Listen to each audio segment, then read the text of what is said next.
قل هذه سبيلي أدعو إلى الله.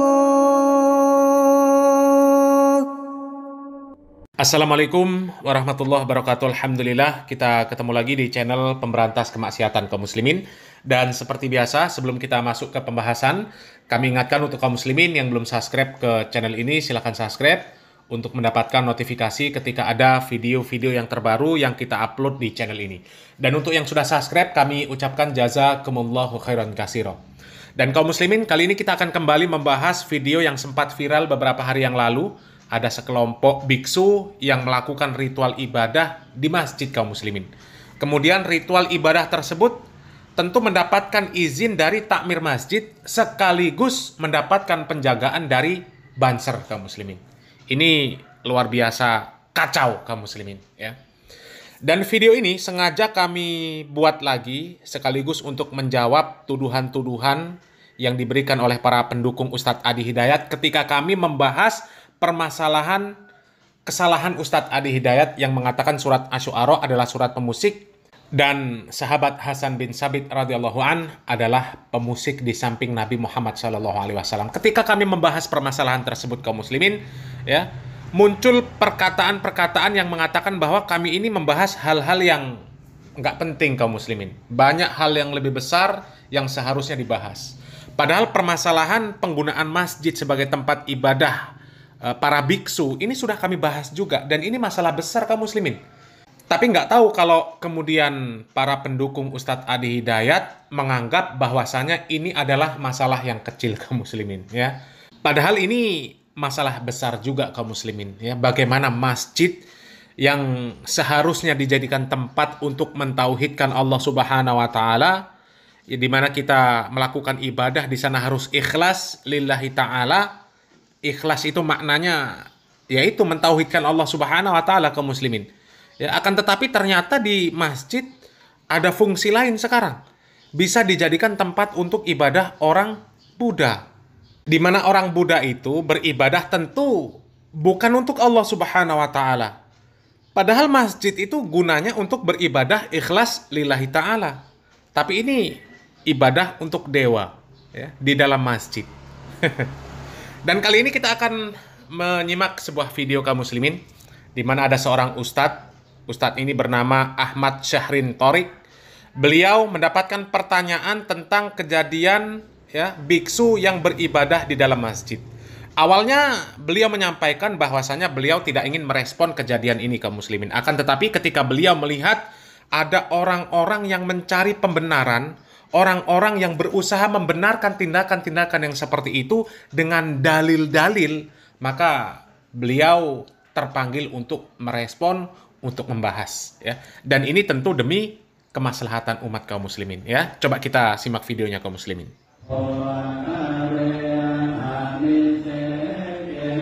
Awalnya saya enggan untuk menanggapi pertanyaan ini karena orang awam sekalipun pasti tahu hal yang seperti ini jelas keliru. Tetapi kemudian setelah saya mendapatkan adanya beberapa pihak yang justru mencari pembenaran dan pembelaan, yaitu dengan mengangkat sebuah riwayat bahwa Rasul SAW pernah mempersilahkan orang-orang Nasrani Najran untuk beribadah di dalam Masjid Nabawi. Padahal jelas menggunakan riwayat tersebut sebagai dalil untuk membolehkan agama lain beribadah di dalam masjid, itu kekeliruan yang sangat fatal. Baiklah, berikut ini 8 penjelasan kami tentang masalah ini. Yang pertama, riwayat tersebut adalah riwayat yang lemah, tidak disebutkan dalam kitab-kitab induk hadis manapun. Yang kedua, riwayat tersebut adanya tercantum di dalam kitab tafsir dan kitab sejarah. Dalam Tarikh Ibnu Ishaq, jalur periwayatannya diambil dari Muhammad bin Ja'far bin Zubair, yang mana jelas bahwa Muhammad yang merupakan cucu Zubair bin Awam radhiyallahu anhu tidak mungkin bertemu dengan Rasulullah SAW.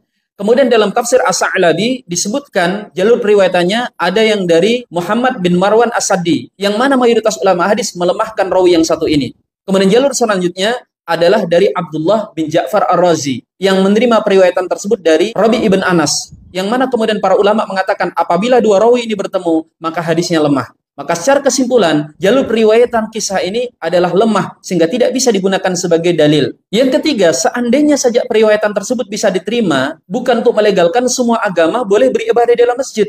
Kita perlu tahu orang-orang Nasrani Najran itu adalah yang nenek moyangnya dikisahkan dalam surah Al-Buruj. yang mereka adalah orang-orang beriman yang dibantai oleh raja zalim dari Yaman yang bernama Dzunwas, yang mana kemudian anak keturunan mereka ini yang bertemu dengan Rasul alaihissalam, mereka masih sangat mirip dengan ajaran Nabi Isa yang murni.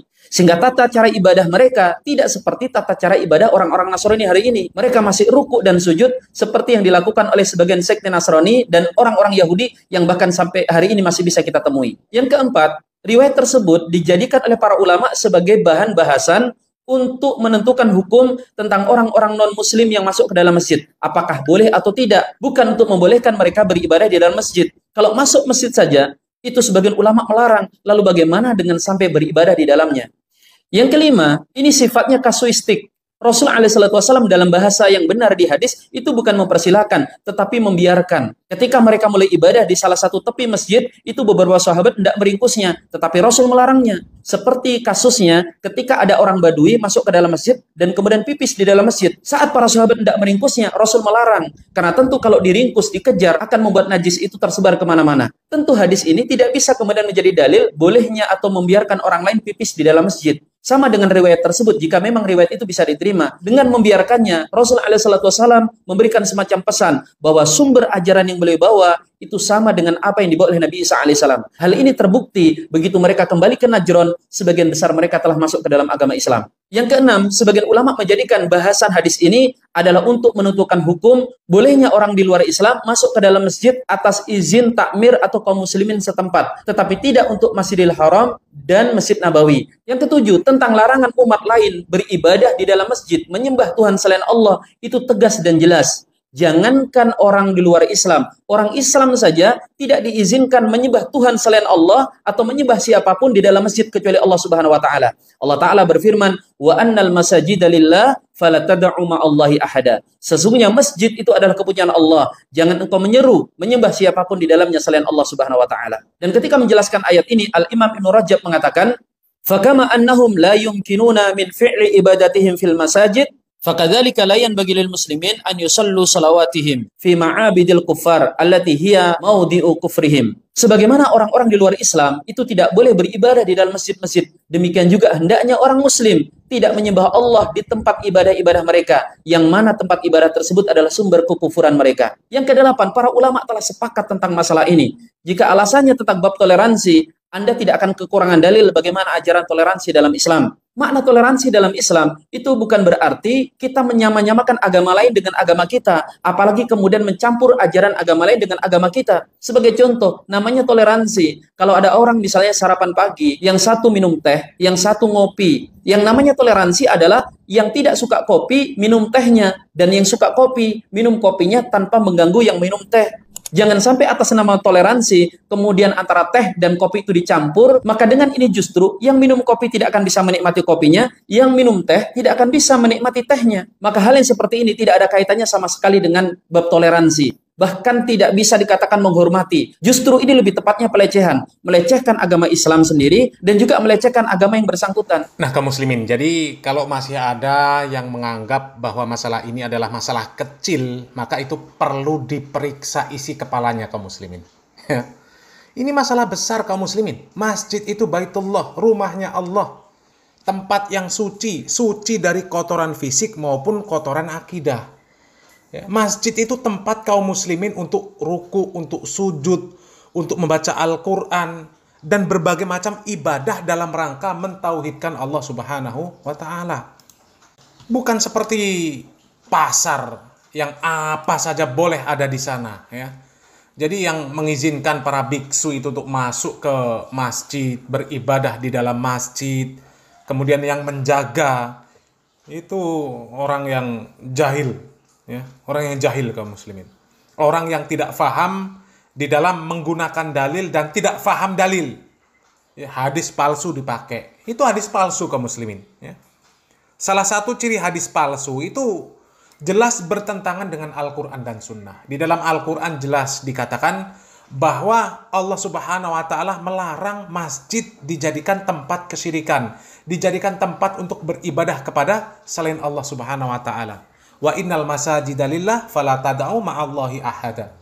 Kemudian yang memakmurkan masjid itu harusnya orang yang beriman kaum muslimin. Ya, orang yang beriman. Di dalam surat At-Taubah Allah Subhanahu wa taala jelas mengatakan innama ya'muru masajidallah man amana billahi wal yaumil akhir wa aqamas shalah wa ataz zakah wa lam yakhsha illallah. Sesungguhnya yang memakmurkan masjid Allah itu hanyalah orang-orang yang beriman kepada Allah dan hari kemudian serta tetap melaksanakan sholat, menunaikan zakat, dan tidak takut kepada sesuatu kecuali kepada Allah Subhanahu wa ta'ala. Jelas kaum muslimin. Ya. Jadi masjid itu bukan makmur karena ada orang kafir beribadah di masjid. Ini ada orang kafir beribadah di masjid, masjidnya jadi rame.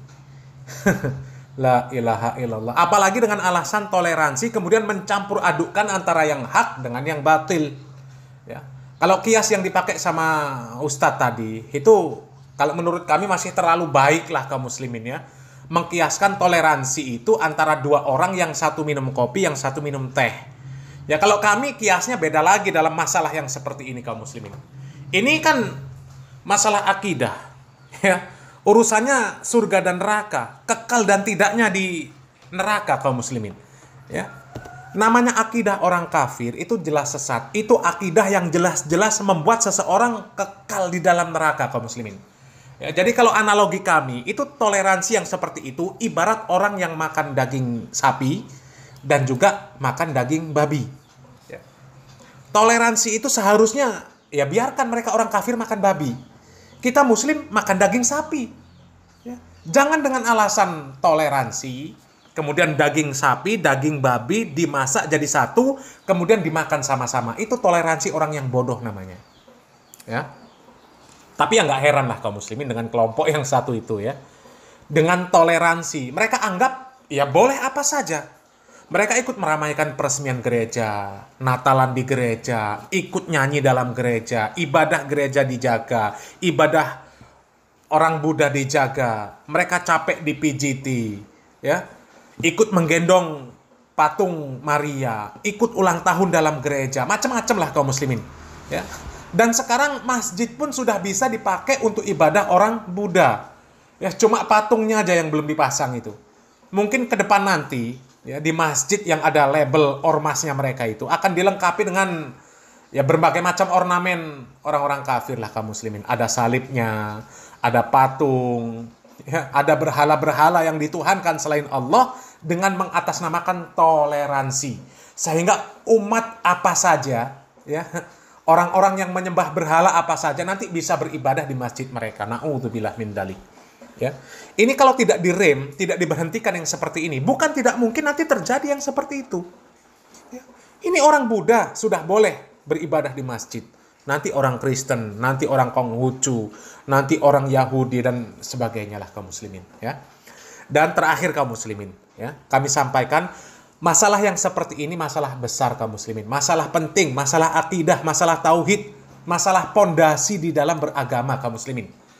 Hancur pondasi dalam beragama kita, maka itu alamat hancurnya bangunan yang ada di atas akidah tersebut. Ya, hancur pondasi di dalam beragama, maka yang berdiri di atasnya ikut hancur semua. Nggak mungkin baik kaum muslimin. Ya, tidak akan mungkin baik. Pondasi sebuah bangunan apabila dia buruk, ya, pondasinya buruk, jelek, maka bangunan di atasnya ini akan rapuh. Ya, nggak akan kuat. Ya, jadi yang kemarin mengatakan bahwa penamaan surat Asyura sebagai surat pemusik itu masalah kecil, masalah remeh, ya, sehingga orang yang membahas masalah itu dianggap kurang kerjaan. Sekarang coba dipikirkan, apakah masalah yang seperti ini masalah kecil, masalah remeh, masalah sederhana, sehingga kalian pun tidak pernah membahas permasalahan yang seperti ini, ya.